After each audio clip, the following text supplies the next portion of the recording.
106.5. Bueno, señores, son las 9:08. José La Luz. Gracias, Julio. Yo voy a dejar por un momento los temas locales. Hay muchos temas interesantes en el país, pero quiero solamente saludar. Le mandé las fotos a ustedes en el chat ayer de nuestro amigo Bruni Garavito presentando credenciales ante Xi Jinping en China, algo histórico por primera vez. Ojalá que lo puedan poner ahí los muchachos. Esa es una de las embajadas más importantes ahora mismo. Bueno, sí, si no ahora mismo, y sobre todo que se produce el inicio formal de las actividades en un momento de tensión por el reclamo norteamericano y por la posición oficial emitida por el gobierno chino, ¿no? Y en ese momento, bueno, pues entonces Bruni Garavito, una persona, un dirigente del PLD, del cercado de San Juan de la Maguana, toda su familia, y él que ha hecho una carrera desde 1996 sin interrupción en el servicio diplomático. Es, pudiéramos decir, una expresión de la diplomacia de los gobiernos de poder, y lo ha hecho muy bien. Lo hizo en Colombia, primero en puestos menores, y llegó cuando Danilo goza de muchísima estima por parte del presidente Fernández, pero Danilo fue quien le dio la oportunidad de ser embajador en Colombia primero, luego en Canadá, y ahora este gran desafío de ser embajador en China, el primero de la historia dominicana, que yo espero que Bruni esté a las alturas de esas expectativas. Se va a rodear de un gran equipo porque es un gran gerente y un tipo muy disciplinado. Y yo le deseo toda la suerte del mundo a mi hermano Bruni. Tremendo diplomático. Sí, sí. Tremendo diplomático. Entonces, hace un buen trabajo. Yo quiero dejar todos los temas locales, que tenía varias cosas, para concentrarme en los dos temas que hacen efemérides hoy: la muerte de Allende y los atentados del 11 de septiembre del 2001. Con relación a la muerte de Allende, es muy importante para los PLDistas y para todo el que le interese el tema político en República Dominicana saber que la muerte de Allende fue una acción, un acto, un acontecimiento que determinó la fundación del Partido de la Liberación Dominicana, porque don Juan se convenció de que la llegada al poder de los republicanos después de Kennedy y de Lyndon Johnson, y la forma como siguieron actuando. Imagínense ustedes si los demócratas eran promotores de esa política de seguridad nacional de la que hablábamos ayer aquí, con el tema de la Escuela de las Américas y todo eso, y la promoción de la dictadura en América Latina. ¿Qué sería con los más conservadores, con los republicanos? El caso de Richard Nixon en Estados Unidos. Y bueno, Juan Bosch, esa fue una acción, la muerte de Salvador Allende, del médico chileno. Esa fue un acontecimiento determinante para que Juan Bosch se fuera del PRD y creara un partido distinto, un partido de tercera vía. El PLD ideológicamente es un partido de tercera vía. No era ni comunista, ni era tampoco de derecha, porque Juan Bosch no creía en nada de esos disparates. Y Juan Bosch escribió varias veces sobre la muerte de Allende. Escribió varios artículos, yo voy a postear algunos en el día de hoy, pero me quiero concentrar un poco en Salvador Allende en las memorias de Henry Kissinger. Juan Bosch califica a Henry Kissinger de serpiente, de ignorante y de indignante como hombre público en este artículo, donde Bosch dice... Una de las mentes más lúcidas. Se le fue la mano a don Juan. Bueno, pero él... más lúcida. Él lo dice, pero además dice, Oye, ¿por qué? Yo me permito decir esto. El artículo se llama Salvador Allende en las memorias de Kissinger. Dice aquí, el primer tomo, el único publicado hasta ahora de su libro Mis años en la Casa Blanca, está escribiendo Bosch aquí. Henry Kissinger dedica 31 páginas a contar a su manera los acontecimientos de Chile que iban a culminar con el asesinato del presidente Salvador Allende. Esas 31 páginas cubren todo un capítulo que su autor tituló El otoño de la crisis, el otoño de las crisis, Chile, y empiezan refiriéndose a las elecciones del 4 de septiembre de 1970, diciendo que en ellas Salvador Allende Gossens alcanzó una pluralidad en la elección presidencial con un pobre 36.2% del voto popular. O sea, Kissinger diciendo que el 36.2% de Allende hacía que su gobierno tenía aviso de ilegitimidad. ¿Qué llevó a comenzar el capítulo de Chile con esa manera? Dice Bosch. La intención de impresionar desde el primer momento a sus lectores con el argumento de que la victoria electoral de Unidad Popular que llevó al poder a Allende no era legítima, porque no ganaba con más de la mitad de los votos emitidos. Lo que nos conduce a darnos cuenta desde que leemos la primera línea de este capítulo, de que en lo que relaciona con Chile, el secretario de Estado del presidente Nixon no escribió en realidad sus memorias, sino su defensa. Era genial. Y lo que se propuso al relatar lo que hizo en el caso chileno fue deformar la verdad, a fin de que sus lectores lo absolvieran de los años de sufrimiento y humillación, de muerte y miseria que sus hechos y los de su gobierno provocaron en la patria de Neruda y de Letelier. Aunque hay una edición, bueno, hay una condena anticipada. Si el absurdo argumento de la cantidad de votos de Unidad Popular no bastara, este abogado de sí mismo, Kissinger, trató de justificar su conducta con Chile, alegando que las elecciones chilenas tuvieron efecto justo cuando Moscú y el Cairo rechazaban propuestas estadounidenses para las violaciones del cese al fuego en Medio Oriente. Jordán temía un movimiento inminente de tropas de Irak contra el rey Hussein. Una fuerza naval soviética se dirigía a Cuba el 8 de septiembre, día en que un comité de varios departamentos empezó a discutir los acontecimientos de Chile. Varios aviones habían sido secuestrados en Medio Oriente y una flotilla soviética se acercaba al puerto de Cienfuegos, en Cuba.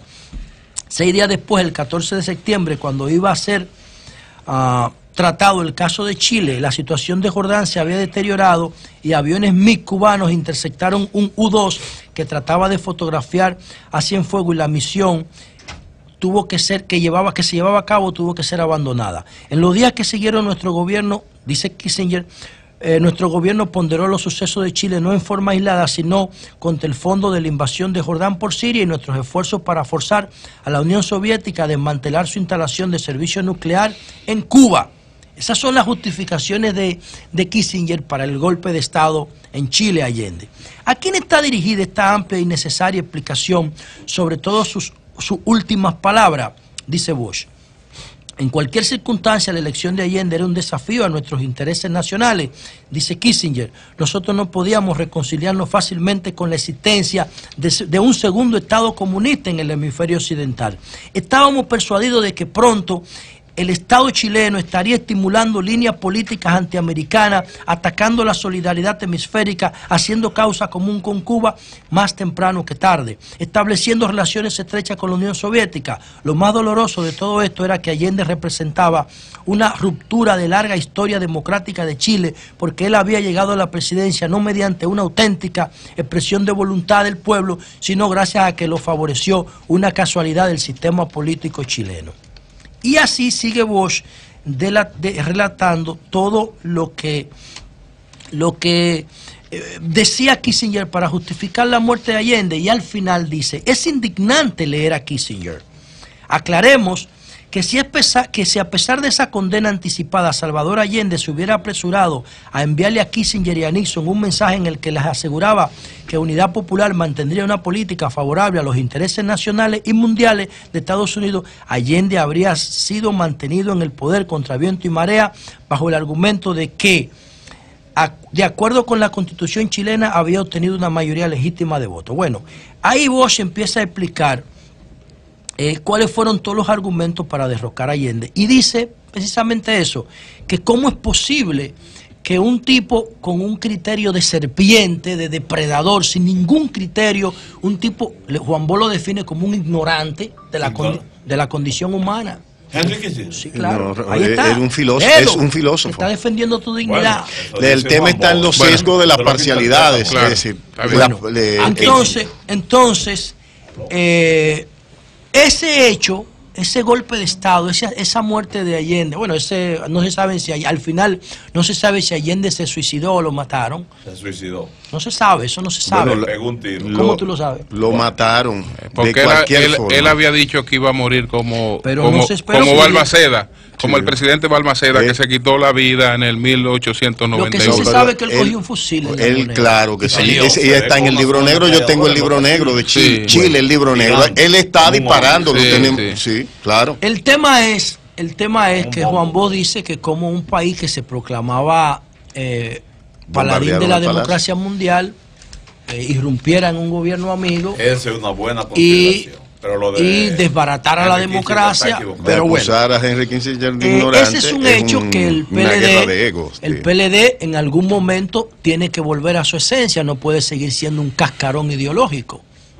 Solamente le importa la agenda electoral. En algún momento el PLD va a tener que volver a encontrarse con este tipo de debate.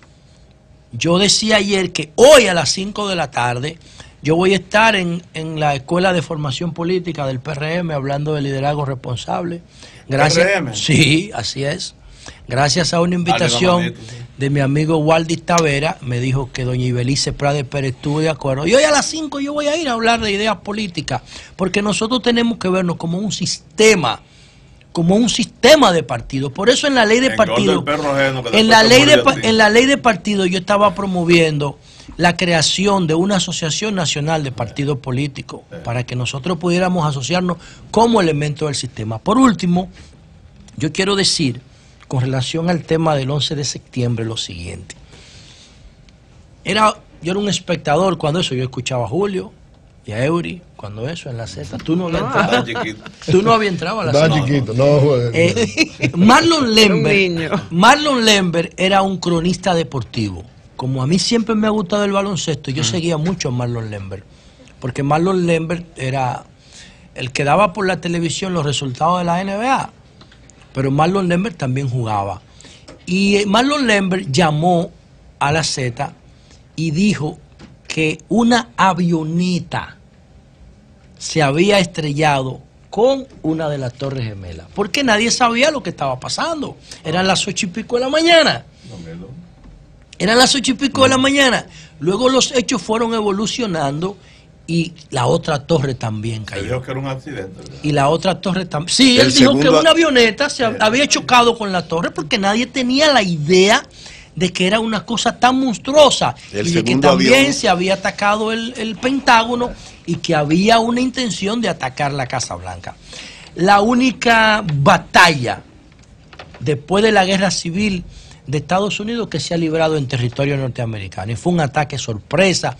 En un momento dado no se sabía dónde estaba George W. Bush, que estaba en una escuela en la Florida y tuvieron que mantenerlo en el aire. Fue una cosa realmente espantosa. El avión que iba camino a la Casa Blanca lo tumbaron y el que iba camino al Pentágono logró explotar, una ala del Pentágono. Y lo que yo quiero significar de todo esto es lo siguiente. Después de la caída del muro de Berlín, Samuel Huntington, un intelectual halcón de derecha norteamericano, escribió un artículo que se llama Choque de Civilizaciones, que luego lo convirtió en un libro donde él decía que con el fin del comunismo y el triunfo del capitalismo, ahora las relaciones en el mundo no se iban a dar sobre la base de la geopolítica, sino del choque de civilizaciones.